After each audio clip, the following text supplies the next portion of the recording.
En mai 2009, un dollar américain coûtait 40 gourdes. 10 ans plus tard, en mai 2019, le montant avait grimpé à 91 gourdes.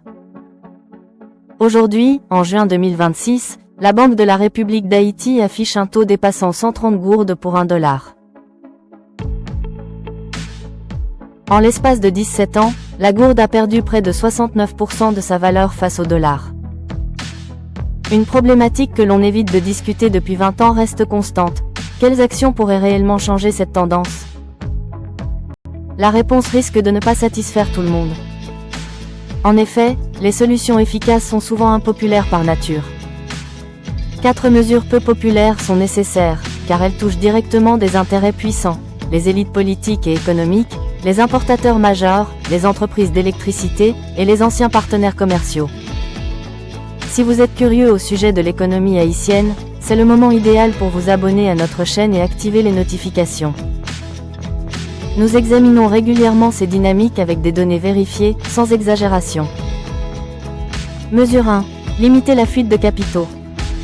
La première stratégie consiste à freiner la sortie de devises du pays, en limitant les remises d'argent à l'étranger, en exigeant le rapatriement de l'épargne des Haïtiens et en restreignant les dépenses publiques à l'étranger. En 2026, c'est le soutien financier de la diaspora qui devient fondamental pour l'économie. Selon la Banque centrale, ces transferts ont atteint environ 5 milliards de dollars en 2025, en hausse de 20% par rapport à 2024. Le département américain de la sécurité intérieure évoque même un chiffre de 6,1 milliards de dollars, envisageant d'utiliser ces fonds comme moyen de pression migratoire. L'économiste Enomi Germain précise que les transferts ont augmenté de 60% entre 2018 et 2025, devenant le seul appui solide d'une économie en déclin depuis 7 ans. Ainsi, la dépendance de l'économie haïtienne vis-à-vis des transferts en dollars se renforce. Il est impératif d'adopter une politique restrictive concernant la fuite des capitaux des élites. Mesure 2. Réduire la demande en dollars.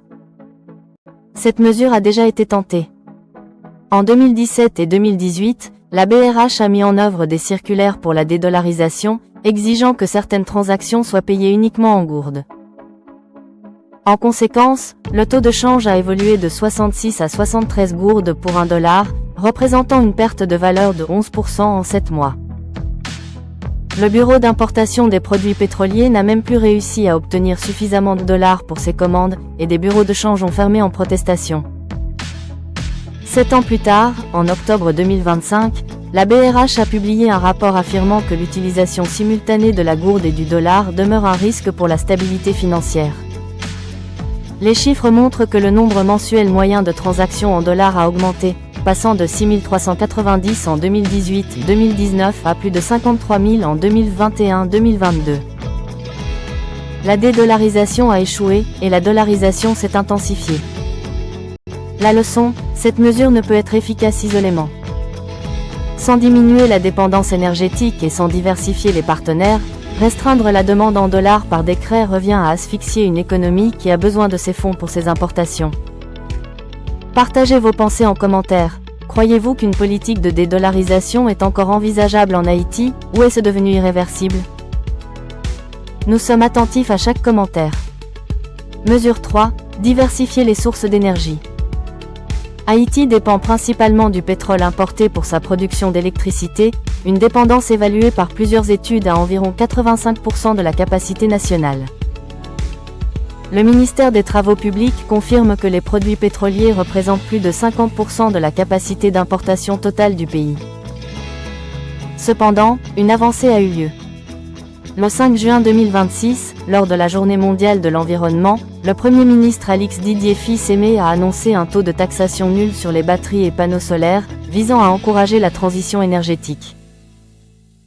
Reste à prouver qu'une exonération fiscale seule suffira, en l'absence d'un réseau électrique fiable, de capacités de maintenance et d'un cadre réglementaire stable pour les investisseurs privés. Mesure 4. Diversifier les partenaires commerciaux. Cette quatrième mesure se concentre sur la réduction de la dépendance envers les États-Unis, en développant des échanges avec d'autres nations comme la Chine, l'Inde, le Brésil ou la République dominicaine. En 2026, la relation avec la République dominicaine a évolué, mais pas en faveur d'un partenariat renforcé. Saint-Domingue continue d'élargir son mur frontalier, prévu sur 176 km, tout en intensifiant les expulsions de migrants haïtiens. En avril 2025, Haïti a décidé de bloquer les importations passant par les ports dominicains, exigeant qu'elles transitent via les ports haïtiens, après que ces importations ont quadruplé entre 2023 et 2024. Sur le terrain, la dépendance est forte. Les principaux partenaires d'importation d'Haïti sont la République dominicaine, les États-Unis, les Antilles néerlandaises et la Chine. La diversification reste encore à être concrétisée.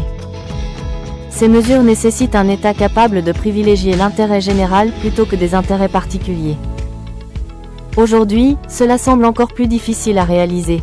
L'économie haïtienne a connu une contraction pour la 7e année consécutive en 2025, et l'inflation moyenne a atteint 28%. Près de la moitié de la population vit avec moins de 3 $ par jour, et plus de 1,4 million de personnes ont été déplacées en mars 2026 en raison de la violence des gangs.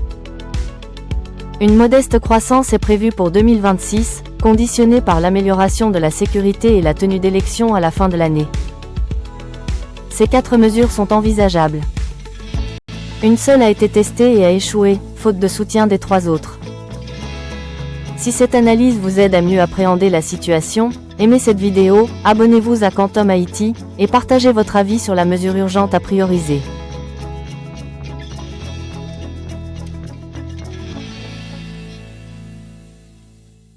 Quantum Haïti Online, à bientôt.